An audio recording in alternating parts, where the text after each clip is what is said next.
Hello ಮಕ್ಕಳೇ, ಎಲ್ಲ ಹೇಗಿದ್ರಿ? Welcome back to Vigyan Academy. ಈ ವಿಡಿಯೋನಲ್ಲಿ ಒಂದು ಸ್ಮಾಲ್ ಅಪ್ಡೇಟ್ ಇದೆ. That is the electric field due to charge ring on its axis. ನಾವು ಆಲ್ರೆಡಿ ಇದ್ರ ರಿಲೇಟೆಡ್ ಒಂದು ಸ್ಪೆಷಲ್ ಕೇಸ್ ನ ಸ್ಟಡಿ ಮಾಡಿದ್ವಿ. That is the electric field due to a ring, half ring, quarter ring ಅಥವಾ general ಯಾವ್ದಾದ್ರು ಒಂದು angle ಇದ್ರೆ ಯಾವ ತರ ಸ್ಟಡಿ ಮಾಡ್ಬೇಕು ಅಂತ ನೋಡಿದ್ವಿ. ಅಂದ್ರೆ ಜಸ್ಟ್ ರಿಕಾಲ್ ಮಾಡ್ತೀನಿ ನೋಡಿ.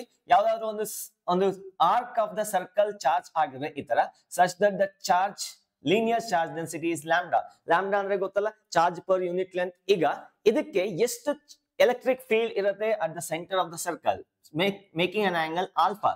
ಈ ಎಡ್ಜಸ್ ಇದೆಯಲ್ಲ, ಈ ಎಡ್ಜಸ್ ನಡುವೆ ಆಂಗಲ್ ಆಲ್ಫಾ ಇದ್ರೆ ಈ ಪಾಯಿಂಟ್ ನಲ್ಲಿ ಎಲೆಕ್ಟ್ರಿಕ್ ಫೀಲ್ಡ್ ಯಾವ ತರ ಬರುತ್ತೆ? That is E is equals to 2k lambda divided by r into sin of alpha divided by 2. So ಇದನ್ನ ನಾವು ಜನರಲ್ ಇಕ್ವೇಶನ್ ಆಲ್ರೆಡಿ ಡಿರೈವ್ ಮಾಡಿಟ್ಟಿದ್ವಿ. ಇದೇನಾದ್ರೂ ಹಾಫ್ ಸರ್ಕಲ್ ಇದ್ರೆ, ಈ ತರ ಹಾಫ್ ಸರ್ಕಲ್ ಇದ್ರೆ alpha is equals to 180 degree ಆಗ್ತು. ಅದೇ ರೀತಿ ಕ್ವಾರ್ಟರ್ ಸರ್ಕಲ್ ಇದ್ರೆ, if there is a quarter circle like this, then alpha is equals to 90 degree. ಇದು ಜನರಲೈಸ್ಡ್ ಆಂಗಲ್. ಅದೇ ಕಂಪ್ಲೀಟ್ ರಿಂಗ್ ಗೆ ಏನಾಗುತ್ತೆ ಹೇಳ್ತೀರಾ? ಕಂಪ್ಲೀಟ್ ರಿಂಗ್ ಇದ್ರೆ ಇಲ್ಲಿಂದ ಶುರು ಮಾಡಿ ಈ ಕಡೆಗೆ ಹೋದ್ರೆ alpha is equals to 180 degree ಆಗುತ್ತೆ. ಸೊ 180 ಅಲ್ಲ, 360 ಡಿಗ್ರಿ ಆಗುತ್ತೆ. ಇಲ್ಲಿ 360 ಡಿಗ್ರಿ ಸಬ್ಸ್ಟಿಟ್ಯೂಟ್ ಮಾಡಿದ್ರೆ ಈ ಪಾಯಿಂಟ್ ನಲ್ಲಿ ಎಲೆಕ್ಟ್ರಿಕ್ ಫೀಲ್ಡ್ ಏನ್ ಬರುತ್ತೆ? 0 ಬರುತ್ತೆ. ಅಂದ್ರೆ ಒಂದು ಚಾರ್ಜ್ ರಿಂಗ್ ಕನ್ಸಿಡರ್ ಮಾಡಿದ್ರೆ, ಒಂದು ಚಾರ್ಜ್ ರಿಂಗ್ ನ ಕನ್ಸಿಡರ್ ಮಾಡಿದ್ರೆ, ಪಾಸಿಟಿವ್ಲಿ ಚಾರ್ಜ್ ರಿಂಗ್ ನ ಕನ್ಸಿಡರ್ ಮಾಡಿದ್ರೆ ಅದರಿಂದ ಸೆಂಟರ್ ಅಲ್ಲಿ ಎಲೆಕ್ಟ್ರಿಕ್ ಫೀಲ್ಡ್ ಎಷ್ಟಿರುತ್ತೆ? 0 ಇದೆ. ಇದು ಸ್ಪೆಷಲ್ ಕೇಸ್. ಬಟ್ ಈ ವಿಡಿಯೋನಲ್ಲಿ, ಈ ಟಾಪಿಕ್ ನಲ್ಲಿ ನಾವೇನ್ ಮಾಡ್ತೀವಿ, ಈ ತರ ಒಂದು ಆಕ್ಸಿಸ್, ಒಂದು ರಿಂಗ್ ಇದ್ರೆ ಒಂದು ಆಕ್ಸಿಸ್ ನ ಕನ್ಸಿಡರ್ ಮಾಡೋಣ. ಒಳಗಡೆಯಿಂದ ಒಂದು ಆಕ್ಸಿಸ್ ಈ ತರ, ಮಿಡ್ ಪಾಯಿಂಟ್ ಇಂದ ಒಂದು ಆಕ್ಸಿಸ್ ಈ ತರ ಕನ್ಸಿಡರ್ ಮಾಡಿ, ಸೆಂಟರ್ ಆಫ್ ದ ರಿಂಗ್ ಇಂದ ಎಕ್ಸ್ ಡಿಸ್ಟೆನ್ಸ್ ದೂರ ಹೋಗಿ. ಗೊತ್ತಾಗ್ತಿದ್ಯಾ ಹೇಳ್ತಿರೋದು? 3 ಡೈಮೆನ್ಷನಲ್ ಈ ತರ ಇದೆ. ಆಕ್ಸಿಸ್ ಅಲ್ಲಿ ಸೆಂಟರ್ ಇಂದ ಎಕ್ಸ್ ಡಿಸ್ಟೆನ್ಸ್ ಹೋಗಿ ಒಂದು ಪಾಯಿಂಟ್ ನ ಕನ್ಸಿಡರ್ ಮಾಡಿ, ಆ ಪಾಯಿಂಟ್ ನಲ್ಲಿ ಎಲೆಕ್ಟ್ರಿಕ್ ಫೀಲ್ಡ್ ಎಷ್ಟಿದೆ ಅನ್ನೋದನ್ನ ನಾವು ಈ ಇಕ್ವೇಶನ್ ಅಲ್ಲಿ, ಈ ವಿಡಿಯೋನಲ್ಲಿ ಡಿರೈವ್ ಮಾಡ್ಲಿಕ್ಕೆ ಹೊರಟಿದ್ವಿ. ಸೊ ಇಕ್ವೇಶನ್ ಒಂದ್ಸತಿ ನೋಡ್ಕೊಂಡ್ರೆ ಬೆಟರ್ ಅಂತ ಅನ್ಸತ್ತೆ. ನೀಟ್ ನಲ್ಲೂ ಬರೋ ಚಾನ್ಸಸ್ ಇದೆ. Let's do it. Let us consider a ring perpendicular to the plane of the board. ಒಂದು ರಿಂಗ್ ನ ಕನ್ಸಿಡರ್ ಮಾಡ್ತೀನಿ. ಆ ರಿಂಗ್ ಯಾವ ತರ ಇದೆ? ಬೋರ್ಡ್ ಗೆ ಪರ್ಪೆಂಡಿಕ್ಯುಲರ್ ಆಗಿದೆ. ಅದನ್ನ ನಾನು ಬರೆಯಕ್ಕಾಗಲ್ಲ. So therefore I will write like this. Actually ಈ ತರ ಇದೆ. Can you visualise? Perpendicular to the board ಇದೆ. ಈಗ ಈ ರಿಂಗ್ ರೇಡಿಯಸ್ ಎಷ್ಟಿದೆ ಅಂದ್ರೆ R ಇದೆ. Capital R is the radius of the ring. ಈ ರಿಂಗ್ ಗೆ positive charge plus Q charge ಅನ್ನ ಕೊಟ್ರೆ ಯೂನಿಫಾರ್ಮ್ ಆಗಿ ಡಿಸ್ಟ್ರಿಬ್ಯೂಟ್ ಆಗಿರುತ್ತೆ. ಸೊ ಪಾಸಿಟಿವ್ ಚಾರ್ಜಸ್ ಡಿಸ್ಟ್ರಿಬ್ಯೂಟೆಡ್, ಟಸ್ಕು ಪುಸ್ಕು ಟಸ್ಕು ಪುಸ್ಕು ಟಸ್ಕು, ಟಸ್ಕು ಪುಸ್ಕು ಟಸ್ಕು ಪುಸ್ಕು ಟಸ್ಕು, ಈ ತರ ಪಾಸಿಟಿವ್ ಚಾರ್ಜ್ ಯೂನಿಫಾರ್ಮ್ ಆಗಿ ಡಿಸ್ಟ್ರಿಬ್ಯೂಟ್ ಆಗಿದೆ. ಈಗ ಸೆಂಟರ್ ಅಲ್ಲಿ ಒಂದು ಆಕ್ಸಿಸ್ ನ ಕನ್ಸಿಡರ್ ಮಾಡಿ. Let us consider an axis passing through the center. Mid point, middle of the circle ಇಂದ ಒಂದು ಆಕ್ಸಿಸ್ ನ ಕನ್ಸಿಡರ್ ಮಾಡಿ, ಸೆಂಟರ್ O ಇಂದ ಒಂದು ಎಕ್ಸ್ ಡಿಸ್ಟೆನ್ಸ್ ದೂರದಲ್ಲಿ, ಎಕ್ಸ್ ಡಿಸ್ಟೆನ್ಸ್ ದೂರದಲ್ಲಿ ಒಂದು ಪಾಯಿಂಟ್ P ನ ಕನ್ಸಿಡರ್ ಮಾಡ್ತಾ ಇದ್ದೀನಿ. ಆ ಪಾಯಿಂಟ್ P ನಲ್ಲಿ ಎಲೆಕ್ಟ್ರಿಕ್ ಫೀಲ್ಡ್ ಎಷ್ಟಿದೆ ಅನ್ನೋದನ್ನ ಈಗ ನಾವು ಸ್ಟಡಿ ಮಾಡ್ಲಿಕ್ಕೆ ಹೊರಟಿದ್ವಿ. ಸೊ ನೋಡಿ, x is equal to 0 ಅಂದ್ರೆ ಇಲ್ಲಿಗೆ ಬರುತ್ತೆ, x is equal to infinity ಆದ್ರೆ ದೂರ ಹೋಗುತ್ತೆ. ಸೊ ಸರ್ಟೆನ್ ಡಿಸ್ಟೆನ್ಸ್ x ನಲ್ಲಿ ಎಷ್ಟು ಎಲೆಕ್ಟ್ರಿಕ್ ಫೀಲ್ಡ್ ಇದೆ ಅಂತ ನಾವು ಈಕ್ವೇಶನ್ ಡಿರೈವ್ ಮಾಡಬೇಕು. ಸರ್ ಪೂರ್ತಿ ಚಾರ್ಜ್ ಪಾಸಿಟಿವ್ ಪ್ಲಸ್ ಕ್ಯೂ ಇದೆ, ಎಲ್ಲಾ ಚಾರ್ಜ್ ಸೆಂಟ್ರಲ್ ಇದೆ ಅಂತ ಅಸ್ಯೂಮ್ ಮಾಡ್ಕೊಳ್ಳೋಣ? ನೋ, ಮಾಡಂಗಿಲ್ಲ. ಇದು ಡಿಸ್ಟ್ರಿಬ್ಯೂಟೆಡ್ ಚಾರ್ಜ್. ನಿಮ್ಗೆ ಗೊತ್ತಿರತಕ್ಕಂತ formula E is equals to kq divided by r. kq divided by r square, that is applicable only for the point charges. ಈ ತರ ಡಿಸ್ಟ್ರಿಬ್ಯೂಟೆಡ್ ಚಾರ್ಜಸ್ ಗೆ ಅಪ್ಲೈ ಮಾಡಂಗಿಲ್ಲ. ಸೊ ಏನ್ ಮಾಡೋಣ? Let us use the integration method. First of all, ಈ ring ನ piece ಆಗಿ infinite number of pieces ಆಗಿ ಡಿವೈಡ್ ಮಾಡ್ತಾ ಹೋಗಿ. ಆ ಪೀಸ್ ಅಲ್ಲ, ನಾ ಹೇಳ್ತಿರೋದು ಚಾರ್ಜ್ ಪೀಸಸ್. ಸ್ಮಾಲ್ ಪೀಸಸ್ ಆಗಿ ಡಿವೈಡ್ ಮಾಡ್ತಾ ಹೋದ್ರೆ ಇನ್ಫೈನೈಟ್ ನಂಬರ್ ಆಫ್ ಪೀಸಸ್ ಸಿಗುತ್ತೆ. ಅದರಲ್ಲಿ ಒಂದೇ ಒಂದು ಸ್ಮಾಲ್ ಪೋರ್ಷನ್ ನ ತಗೋತೀನಿ, such that it's charge is dq. ಅರ್ಥ ಆಯ್ತಾ ಹೇಳಿದ್ದು? ಸೊ ಈಗ ಇದನ್ನ ಪಾಯಿಂಟ್ ಚಾರ್ಜ್ ಅಂತ ತಗೋಬಹುದು. ನಾವ್ if you draw the line from dq, ಈ dq ಇಂದ ಈ ಪಾಯಿಂಟ್ P ಗೆ ಎಷ್ಟು ಡಿಸ್ಟೆನ್ಸ್ ಇದೆ ಅದನ್ನ ನಾನು ಸ್ಮಾಲ್ r ಅಂತ ಕರಿತೀನಿ. ಇದು x ಆಗಿದೆ, ಇದು ಕ್ಯಾಪಿಟಲ್ R ಆಗಿದೆ, ಈ ಹೈಪೋಟೆನಸ್ ಏನಾಗಿದೆ? ಸ್ಮಾಲ್ r ಆಗಿದೆ. ಸ್ಮಾಲ್ r ನ ಬೇಕಾದ್ರೆ ನಾವು ಈ ತರ ಬರೀಬಹುದು, square root of capital R square plus x square. Pythagoras theorem use ಮಾಡಿ square of opposite plus square of adjacent is equals to square of hypotenuse. ಆ ಥಿಯರಂ ಅಪ್ಲೈ ಮಾಡಿ ಬರ್ತಿದ್ದೀನಿ. So let us consider this angle is theta. Theta ಏನಕ್ಕೆ ಮುಂದೆ ಗೊತ್ತಾಗುತ್ತೆ ನೋಡಿ. ಇಲ್ಲೊಂದು electric charge ಇದೆ, ಪಾಸಿಟಿವ್ ಚಾರ್ಜ್ ಅಂತ ಅಸ್ಯೂಮ್ ಮಾಡ್ಕೊಂತಾ ಇದೀವಿ. ಅಫ್ ಕೋರ್ಸ್ ಪಾಸಿಟಿವ್ ಚಾರ್ಜ್ ಕೊಟ್ರೆ ಇದು ಪಾಸಿಟಿವ್ ಆಗಿರುತ್ತೆ. ಈಗ ಇದೇನ್ ಮಾಡುತ್ತೆ? ಎಲೆಕ್ಟ್ರಿಕ್ ಫೀಲ್ಡ್ ನ ಪ್ರೊಡ್ಯೂಸ್ ಮಾಡುತ್ತೆ. This is a point charge. ಪೂರ್ತಿ ರಿಂಗ್ ನ ಪಾಯಿಂಟ್ ಚಾರ್ಜ್ ಅಂತ ಅಸ್ಯೂಮ್ ಮಾಡ್ಕೊಳಕ್ಕಾಗಲ್ಲ. ಆ ಸ್ಮಾಲ್ ಚಾರ್ಜ್ ನ ಪಾಯಿಂಟ್ ಚಾರ್ಜ್ ಅಂತ ಅಸ್ಯೂಮ್ ಮಾಡ್ಕೊಂಡು ಈಗ ಇದು ಎಲೆಕ್ಟ್ರಿಕ್ ಫೀಲ್ಡ್ ಪ್ರೊಡ್ಯೂಸ್ ಮಾಡುತ್ತೆ ರೇಡಿಯಲಿ ಔಟ್ವರ್ಡ್. ಅದನ್ನ ನಾನು ಡಿಇ ಅಂತ ಕರ್ಕೊಂತೀನಿ. DE, are you getting what I am saying? ಅರ್ಥ ಆಗ್ತಿದ್ಯಾ?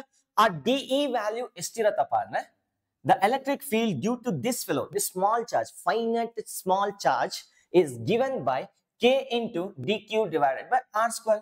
ಈಗ ಇದಕ್ಕೆ ಅಪ್ಲೈ ಮಾಡಬಹುದು, ಯಾಕಂದ್ರೆ ಅಲ್ಲಿ ಕನ್ಸಿಡರ್ ಮಾಡಿರೋದು ಸಣ್ಣ ಚಾರ್ಜ್, ಅದಕ್ಕೆ ಅಪ್ಲೈ ಮಾಡಿದ್ರೆ ನಾ equation ಬರೀಬಹುದು. Now look at this, since the ring is symmetry, ನೋಡಿ ಈ ರಿಂಗ್ ಸಿಮಿಟ್ರಿ ಇರೋದ್ರಿಂದ ಫಸ್ಟ್ ನಾವು ಕನ್ಸಿಡರ್ ಮಾಡಿರೋ ಡಿ ಕ್ಯೂ ಎಲ್ಲಿದೆ? ಟಾಪ್ ಅಲ್ಲಿ ಇದೆ. ಇದು ಆಕ್ಸಿಸ್ ಚೇಂಜ್ ಮಾಡ್ತಾ ಇದೀನಿ ನೋಡಿ, ಓರಿಯಂಟೇಶನ್ ಈ ತರ ಆಕ್ಸಿಸ್ ಇದೆ. ಇಲ್ಲೊಂದು ಡಿ ಕ್ಯೂ ಕನ್ಸಿಡರ್ ಮಾಡಿ ಪಾಯಿಂಟ್ ಪಿ ಗೆ ಒಂದು ಲೈನ್ ನ ಡ್ರಾ ಮಾಡಿದೆ. ಅರ್ಥ ಆಗ್ತಿದ್ಯಾ? ಅದೇ ಇದು ಎಕ್ಸಾಕ್ಟ್ ಆಗಿ ಆಪೋಸಿಟ್ ನಲ್ಲಿ ಇನ್ನೊಂದು ಎಲಿಮೆಂಟ್ ನ ಕನ್ಸಿಡರ್ ಮಾಡ್ತೀನಿ. I consider the similar element diagonally opposite, ಅದರ ಚಾರ್ಜ್ ಕೂಡ ಡಿ ಕ್ಯೂ ಅನ್ನೋ ತರ. ಈಗ ಈ ಡಿ ಕ್ಯೂ ಇಂದ ಪಾಯಿಂಟ್ ಪಿ ಗೆ ಒಂದು ಲೈನ್ ನ ಡ್ರಾ ಮಾಡಿದ್ರೆ ಎಕ್ಸಾಕ್ಟ್ಲಿ ಅಷ್ಟೇ ಡಿಸ್ಟೆನ್ಸ್ ಇರುತ್ತೆ. ಅರೆ ಹೇಗೆ ಅಂದ್ರೆ ಇಲ್ಲಿ ನೋಡಿ, ಇಲ್ಲಿ ಈ ರಿಂಗ್ ಇಂದ ಸೆಂಟರ್ ಆಫ್ ದ ರಿಂಗ್ ಇಂದ ಒಂದು ಪಾಯಿಂಟ್ ಪಿ ನ ಕನ್ಸಿಡರ್ ಮಾಡಿ. ಇಲ್ಲಿ ಪಿ ಪಾಯಿಂಟ್ ನ ಇಲ್ಲಿಂದ ಡಿಸ್ಟೆನ್ಸ್ ಏನಿರುತ್ತೋ ಈ ಕಡೆಯಿಂದ ಡಿಸ್ಟೆನ್ಸ್ ಅಷ್ಟೇ ಇರುತ್ತೆ. ಅದೇ ರೀತಿ ಈ ಕಡೆಯಿಂದ ಡಿಸ್ಟೆನ್ಸ್ ಅದೇ ಇರುತ್ತೆ, ಈ ಕಡೆಯಿಂದ ಡಿಸ್ಟೆನ್ಸ್ ಅದೇ ಇರುತ್ತೆ. ಗೊತ್ತಾಗ್ತಿದೆಯಾ ಹೇಳ್ತಿರೋದು? ಸೊ ಇದು ಸೆಂಟರ್ ಆಫ್ ದ ರಿಂಗ್, ಇದು ಪಾಯಿಂಟ್ ಪಿ. ಇಲ್ಲಿಂದ ಇಲ್ಲಿಗೆ ಡಿಸ್ಟೆನ್ಸ್ ಆರ್ ಇದ್ರೆ ಇಲ್ಲಿಂದ ಇಲ್ಲಿಗೆ ಡಿಸ್ಟೆನ್ಸ್ ಆರ್ ಇರುತ್ತೆ, ಇಲ್ಲಿಂದ ಇಲ್ಲಿಗೆ ಡಿಸ್ಟೆನ್ಸ್ ಆರ್ ಇರುತ್ತೆ. Again all the distances are same. ಹಾಗಾದ್ರೆ ಮೇಲ್ಗಡೆ ಇರೋ ಆರ್, ಈ ಡಿಸ್ಟೆನ್ಸ್ ಸೇಮ್ ಇದೆಯಾ? Can I right like that? Same. ಈಗ ಈ ಪಾಯಿಂಟ್ ಚಾರ್ಜ್ ಕೂಡ ಎಲೆಕ್ಟ್ರಿಕ್ ಫೀಲ್ಡ್ ಕ್ರಿಯೇಟ್ ಮಾಡುತ್ತೆ, ಅದು ಕೂಡ ಸೇಮ್ ಮ್ಯಾಗ್ನಿಟ್ಯೂಡ್ ಆಗಿರುತ್ತೆ, ಬಟ್ ಡಿಫ್ರೆಂಟ್ ಡೈರೆಕ್ಷನ್ ಆಗಿರುತ್ತೆ. ಇಲ್ಲಿಂದ ರೇಡಿಯಲಿ ಔಟ್ವರ್ಡ್ ಅಂದ್ರೆ ಈ ಕಡೆಗಿರುತ್ತೆ. ಇದನ್ನ ನಾನು ಡಿಇ ಅಂತ ಕರ್ಕೊಂತೀನಿ. I hope you understood. ಅರ್ಥ ಆಗ್ತಿದ್ಯಾ? ಅದೇ ರೀತಿ ಇಲ್ಲೊಂದು ಎಲಿಮೆಂಟ್ ತಗೊಂಡ್ರೆ ಈ ಕಡೆ ಒಂದಿರುತ್ತೆ, ಎವ್ರಿಥಿಂಗ್ ವಿಲ್ ಸೇಮ್ ಸ್ಟೋರಿ ಬರುತ್ತೆ. ಈಗ ಏನ್ ಮಾಡೋಣ? Let us consider this extension. So ಈ ಎಕ್ಸ್ಟೆನ್ಷನ್ ನ ಕನ್ಸಿಡರ್ ಮಾಡ್ತೀನಿ. ವೈ ಆಕ್ಸಿಸ್ ಅಲ್ಲಿ ಒಂದು ಇಮ್ಯಾಜಿನರಿ ಲೈನ್ ನ ಡ್ರಾ ಮಾಡ್ಕೊತೀನಿ. ಇದು ಟೀಟಾ ಆಗಿದ್ರೆ, ಈ ಆಂಗಲ್ ಟೀಟಾ ಆಗಿದ್ರೆ ಇದು ಕೂಡ ಟೀಟಾ ಆಗಿರಬೇಕು. ಅಗೈನ್ ಇದು ಟೀಟಾ ಆಗಿದ್ರೆ ಈ ಆಂಗಲ್ ಟೀಟಾ ಆಗಿರಬೇಕು. ಅದಲ್ಲ, ಇದು ಈ ಕಡೆ ಇರೋ ಆಂಗಲ್ ಟೀಟಾ ಆಗಿರಬೇಕು, ಇದು ಕೂಡ ಟೀಟಾ ಆಗಿರಬೇಕು. Now DE can be resolved into two components, DE cos theta, DE sin theta. ಅದೇ ತರ ಇದನ್ನು DE cos theta, DE sin theta. So ಎರಡೆರಡು ಕಾಂಪೊನೆಂಟ್ಸ್ ಆಗಿ ಸ್ಪ್ಲಿಟ್ ಮಾಡ್ಕೊಂತೀನಿ. ನೋಡಿ ಇಲ್ಲಿ ಮೇಲ್ಗಡೆಗೆ DE sin theta, ಈ ಕಡೆಗೆ DE cos theta, ಅಂಡ್ ಇದನ್ನ ರೆಸಾಲ್ವ್ ಮಾಡಿದ್ರೆ ಇನ್ನೊಂದು ಈ ಕಡೆಗೆ ಬರುತ್ತೆ DE cos theta, and down side DE sin theta. ನೋಡಿ ಇಲ್ಲಿ ಪ್ರತಿ ಒಂದು ಎಲಿಮೆಂಟ್ಗೂ ಡಯಾಗ್ನಲಿ ಆಪೋಸಿಟ್ ಅಲ್ಲಿ ಇನ್ನೊಂದು ಎಲಿಮೆಂಟ್ ಇರುತ್ತೆ, such that the vertical components cancel ಆಗೋ ತರ ನಿಮ್ಗೆ ಪಾಯಿಂಟ್ ಚಾರ್ಜಸ್ ಸಿಗ್ತಿದೆ. ಅದೇ ರೀತಿ ಇಲ್ಲೊಂದು ಎಲಿಮೆಂಟ್ ತಗೊಳ್ಳಿ, ಇವೆರಡು ಇಂಟರ್ಸೆಕ್ಟ್ ಆಗಿ ಪರ್ಪೆಂಡಿಕ್ಯುಲರ್ ಕಾಂಪೊನೆಂಟ್ಸ್ ಕ್ಯಾನ್ಸಲ್ ಆಗುತ್ತೆ, ಓನ್ಲಿ ವರ್ಟಿಕಲ್ ಕಾಂಪೊನೆಂಟ್ಸ್ ಉಳ್ಕೊಳ್ಳುತ್ತೆ. ಹಾಗಾದ್ರೆ by symmetry all vertical components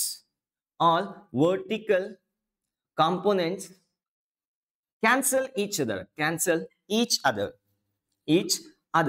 ಹಾಗಾದ್ರೆ ಪೂರ್ತಿ ರಿಂಗ್ ಎಲೆಕ್ಟ್ರಿಕ್ ಫೀಲ್ಡ್ ಯಾರಿಂದ ಕಾಂಟ್ರಿಬ್ಯೂಟ್ ಆಗ್ತಿರೋದು?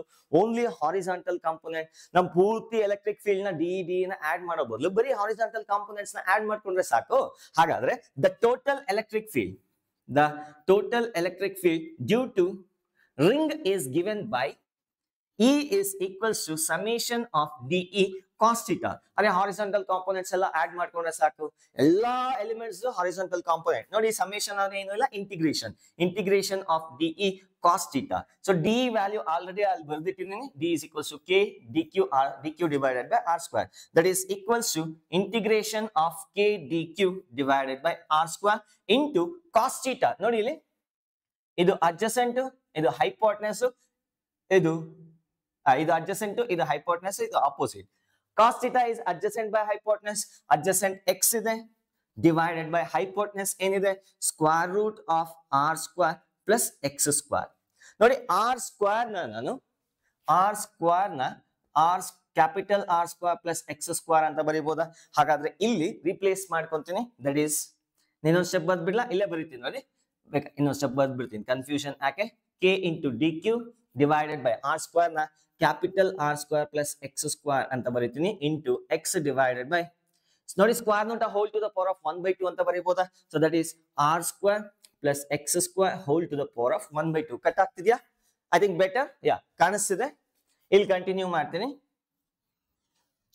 This is integration of k dq into x whole divided by r square plus x square whole to the power of 1, r square plus x square whole to the power of 1 by 2. ಎರಡನ್ನು add ಮಾಡಿದ್ರೆ 1 plus 1 by 2 power ಏನಾಗುತ್ತೆ 3 by 2. ಅರೆ ಇವೆರಡನ್ನು multiply ಮಾಡಿದ್ರೆ power add ಆಗುತ್ತೆ. That is r square plus x square whole to the power of 3 by 2 ಬರುತ್ತೆ. ನೋಡಿ ಕೊಟ್ಟಿರ್ತಕ್ಕಂಥ ಪಾಯಿಂಟ್ಗೆ ಇಲ್ಲಿಂದ ಈ ಪಾಯಿಂಟ್ಗೆ x distance constant ಹೌದಾ? Again capital R constant to radius of the ring. Again small r also constant. Only variable ಇಲ್ಲಿ total variable ಏನಾಗಿರೋದು dq ಮಾತ್ರ. ಎಲ್ಲಾ constants ನ ಆಚೆಗೆ ತೆಗೆದುಬಿಡಿ. that is equals to kx divided by r square plus x square whole to the power of 3 by 2 integration of dq. Are what is the integration of dq? dq ಎಲ್ಲ terms ನ add ಮಾಡಿದ್ರೆ total charges ಸಿಗೋದು. So therefore E can be written as k into x into q divided by r square plus x square whole to the power of 3 by 2. So ಅಥವಾ ಇದನ್ನ ಈ ಕಡೆ ಬರೀತೀನಿ kq into x divided by r square plus x square whole to the power of 3 by 2. ಅಷ್ಟೇ, ಇನ್ನೇನು ಇಲ್ಲ. This is the electric field due to the ring at a distance x from the center of the ring along the axis ನಲ್ಲಿ ಇಷ್ಟು electric field ಇರುತ್ತೆ. ಇದ್ರಲ್ಲಿ special case ನೋಡಿ, ಈ point ನ ತಗೊಂಬಂದು ಇಲ್ಲಿ ಕೂರಿಸಿ ಮಿಡಲ್ ಆಫ್ ದ ರಿಂಗ್ ಅಲ್ಲಿ ಏನ್ ಬರ್ತಿತ್ತು? x 0 ಹಾಕಿದ್ರೆ ಏನ್ ಬರುತ್ತೆ? E 0 ಬರುತ್ತೆ. Special case 1 x is equals to 0, that is at center of ring ಏನಾಗುತ್ತೆ? Electric field is 0. ಆಲ್ರೆಡಿ ನಾವು ಜನರಲೈಸ್ಡ್ ಫಾರ್ಮುಲಾ ಅಲ್ಲಿ ಪ್ರೂವ್ ಮಾಡಿದೀವಿ. ಆಲ್ಫಾ ಇಸ್ ಈಕ್ವಲ್ ಟು 360 ತಗೊಂಡ್ರೆ ಏನಾಗುತ್ತೆ? First beginning of the video ಒಂದು ಫಾರ್ಮುಲಾ ಕೊಟ್ಟಿದ್ದೆ, ನೆನಪಿದ್ಯಾ? So that is the equation for electric field due to a part of the circular ring. That is the equation 2k lambda divided by r into sine of alpha divided by 2 is a electric field. Alpha ಜಾಗದಲ್ಲಿ 180 ಅಲ್ಲ 360 ಹಾಕಿ ಏನ್ ಬರ್ತಿತ್ತು? 0 ಬಂತು. So as usual ಇದರಲ್ಲೂ 0 ನೇ ಬರ್ತಿದೆ. Next ನೋಡೋಣ special case 2 at distance x much greater than r. ಅರೆ ಈ r ಗೆ ಕಂಪೇರ್ ಮಾಡಿದ್ರೆ ಈ x ಡಿಸ್ಟೆನ್ಸ್ ದೂರ ತಗೊಂಡು ಹೋಗಿ ಆ ರಿಂಗ್ ನ ದೂರ ಇಂದ ನೋಡ್ತಾ ಇದ್ರೆ that ring appears as if it is a point charge. ನೋಡಿ ಈ ರಿಂಗ್ ಹತ್ರ ಇದೆ, ದೊಡ್ಡದಾಗಿ ಕಾಣಿಸುತ್ತೆ. ಅದೇ ದೂರ ಹೋಗ್ತಾ ಇದ್ರೆ ಕ್ಯಾಮೆರಾ ಇಂದ ದೂರ ಹೋಗ್ತಾ ಇದ್ರೆ ಅದು ತುಂಬಾ ಸ್ಟ್ರಿಂಕ್ ಆಗ್ತಾ ಇರತ್ತಾ? Now let's see what happens for x much greater than r. r square plus x square na nearly equal to x square ಅಂತ ಬರೀಬಹುದಾ? r square plus x square is nearly equal to x square. Approximation ಅದನ್ನ substitute ಮಾಡೋಣ. Let's see what you are going to get. kqx divided by r square plus x square na x square whole to the power of 3 by 2 ಅಂತ ಬರೀತೀನಿ. ಇವೆರಡು cancel ಆಗುತ್ತೆ, ಇಲ್ಲಿರೋದು cancel ಆಗುತ್ತೆ. kq divided by x square ಬರುತ್ತೆ. This appears as a point charge. ಅರೆ ಈ ring ನ ದೂರದಿಂದ ನೋಡ್ತಾ ಇದ್ರೆ it appears as a point charge. Total charge ಎಷ್ಟಿದೆ? Capital Q. ಸೊ ಅಷ್ಟೇ ಈ ವಿಡಿಯೋನಲ್ಲಿ ಡಿಸ್ಕಸ್ ಮಾಡಬೇಕಾಗಿರೋದು kq divided by x square. ಬೇಕಾದ್ರೆ ನೋಟ್ ಮಾಡ್ಕೊಳ್ಳಿ, ಪಾಸ್ ಮಾಡಿ ವಿಡಿಯೋ ನೋಟ್ ಮಾಡ್ಕೊಳ್ಳಿ. ಡನ್. ಸೊ ಜೈ ಹಿಂದ್, ಜೈ ಕರ್ನಾಟಕ. ಸಿಕ್ಕಾಪಟ್ಟೆ ಓದ್ತಾ ಇರಿ. All the very best.